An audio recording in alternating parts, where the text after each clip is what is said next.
Non-duality, take one without a second. Hey? What's happening right now is already happening, so you can't really change what is happening because it's happening right now. It's not available for being changed because it's already there, isn't it?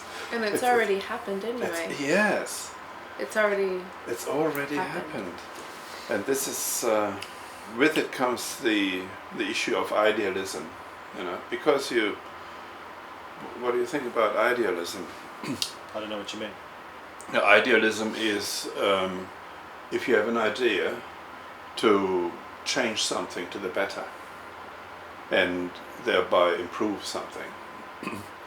So idealism and non-duality, what is your thought how it sort of works together?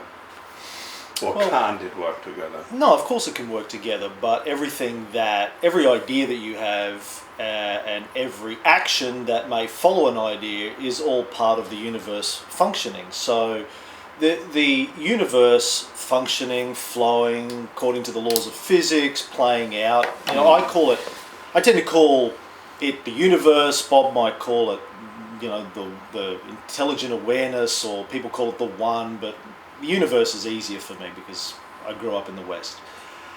But everything that happens, ideas, actions, good or bad, which is a judgment that we place upon it, but from a universal perspective, that's all just the unfolding of the universe. So all of that stuff can happen. Okay. But where the problem would come in with that is if you think that there is someone who is having the idea and is doing something. When you separate me, the individual, out from the rest of the functioning of the universe, that's when it becomes a problem. When there's this conceptual separation in the mind between everything, the universe, and me that is doing. When you realize that there is only the universe, I am that, you are that, this is all that, it's all just the universe, and that all of the functioning that happens is just the universe unfolding, then all things may or may not happen, but there's no sense of personal doership, there's no sense of, I did that, or I'm responsible for that, or I had that idea, or this is what I want. There's no sense of personal desire or personal doership because you realize that you are really just an illusion. The concept unfolding. Of you is the sense that there is an entity is obviously not correct. Oh, I was just going to say, if what you mean by idealism is the notion that you can, that you have the power to alter anything, that's just an illusion either. That's just an illusion as well. Yeah, if I have the notion of me, XYZ person, to put something into place into universe out of my own accord, that will sort of make all the difference.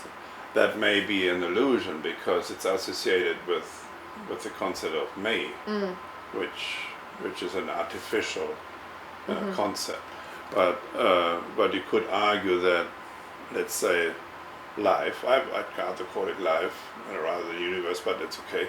Life may produce a thought that says plant 1,000 trees in that area, or even give some money to the poor or whatever. Yeah. It could happen, but then there's no sense of you doing it. You can let go of any outcome then, because whatever happens, if you venture onto something and it fails, it's like, oh well, that you don't have any me in that.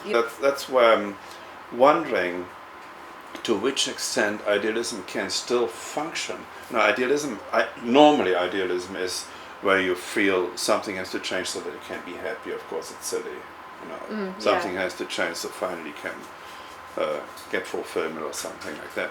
In a different way, there can still be that incentive to do something. It's really just the reference point, that's the trouble.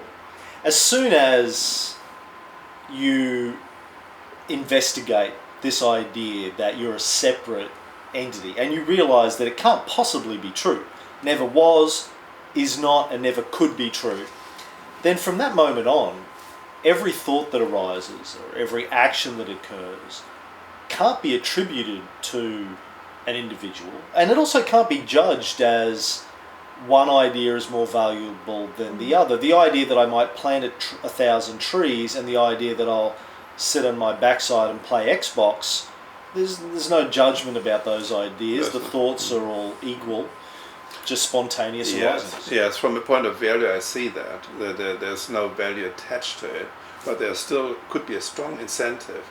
You can still act, but it's not reference to a personal I. All the time knowing that if you have an ambition to do something, then that was meant to be.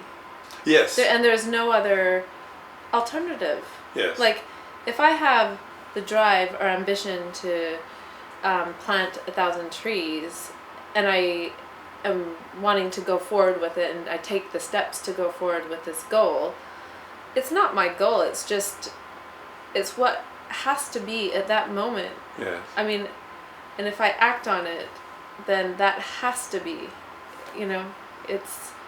it was meant to be. Everything has to be exactly how it is in every single moment, and there's no other alternative. And so if somebody stops me from planting the trees in a certain spot, that has to be too. I have to accept that. I can choose to try other avenues, but that also has to be, everything. Yeah, I think if really then there's no way that you can do it, you would totally, there's not even a question of acceptance, because there's nobody who would accept or reject it as a me. So there's, if somebody said you can't do that, it's just not possible, then you would just see that's what's happening. Yeah. And there wouldn't be a personal me that would be in any way affected, because there is none.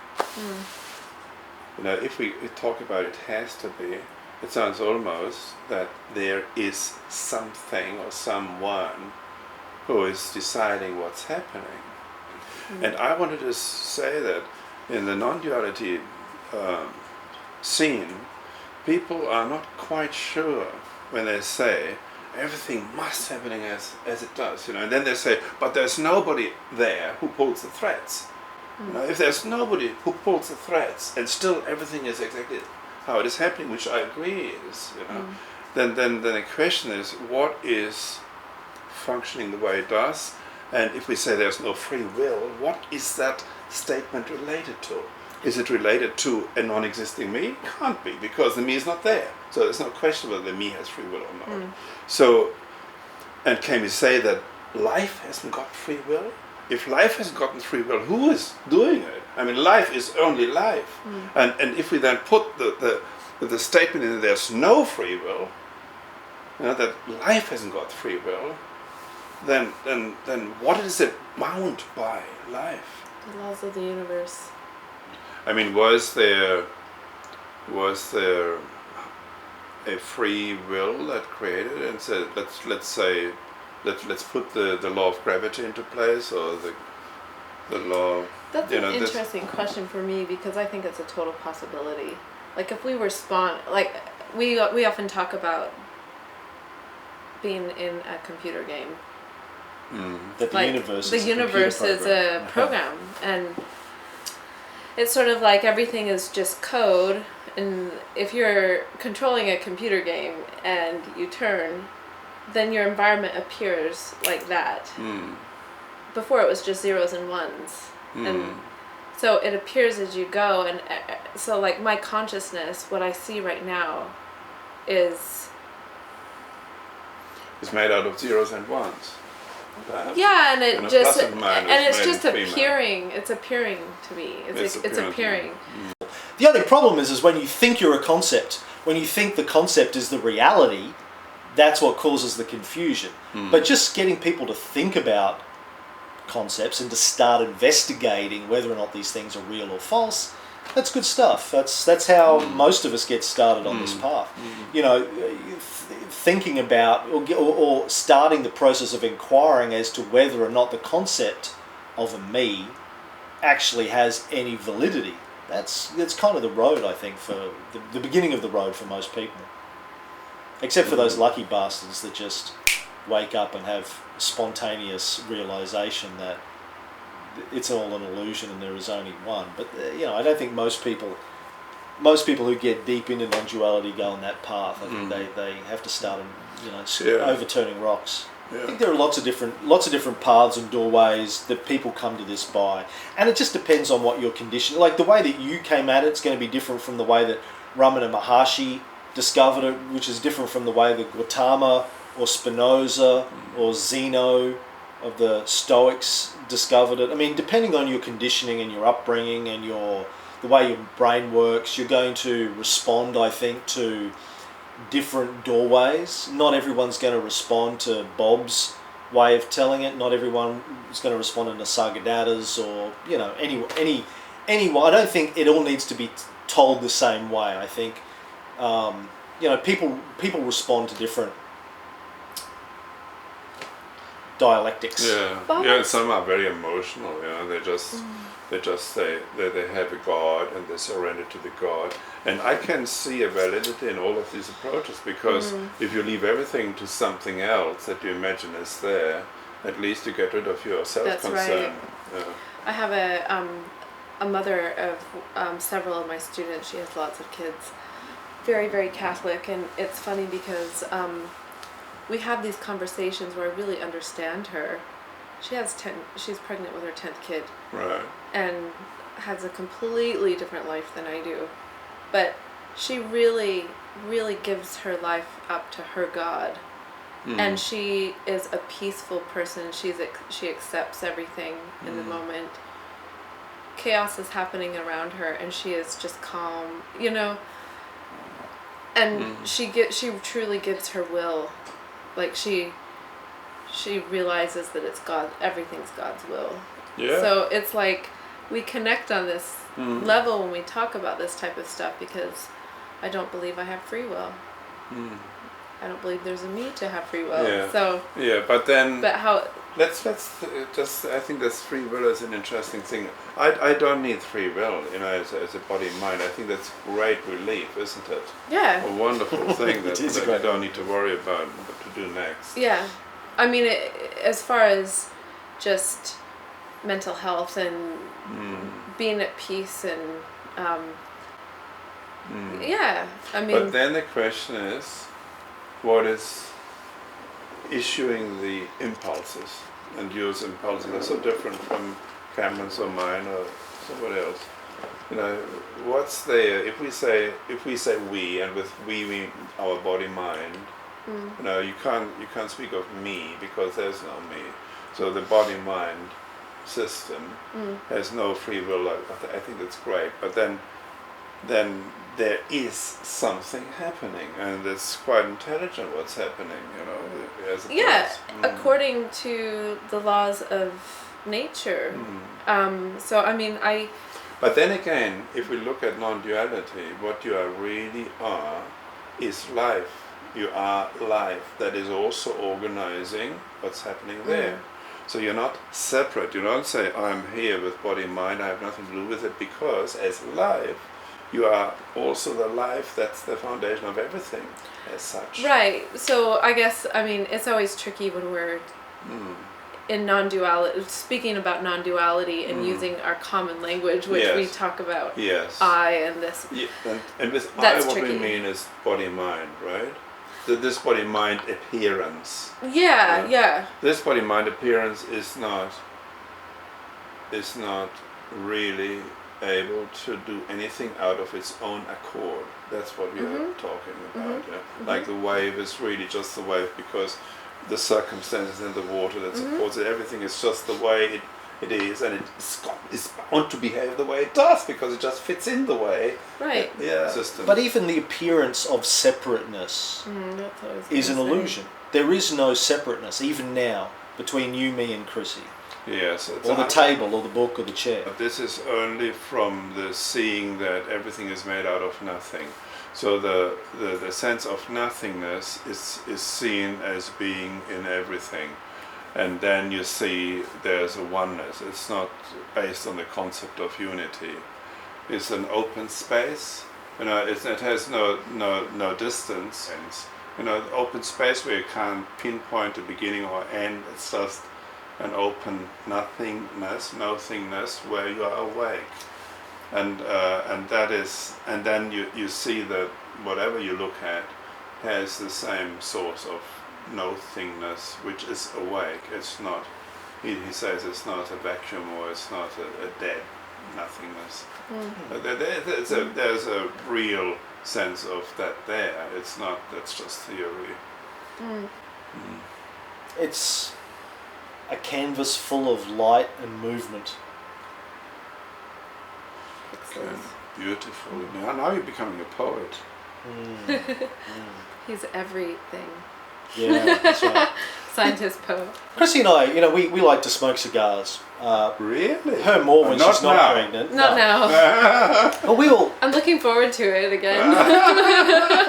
we will tend to sit out on our deck at night, and we'll share a cigar and we'll talk about stuff. And I love to just sit there, and that's the time of the day usually when we stop, and we'll just sit and just there's this fullness of stars, sounds of crickets and birds and trees rustling and light, dim light coming in, and this realization that all of this is being created in the moment by my mind, and is also what I am.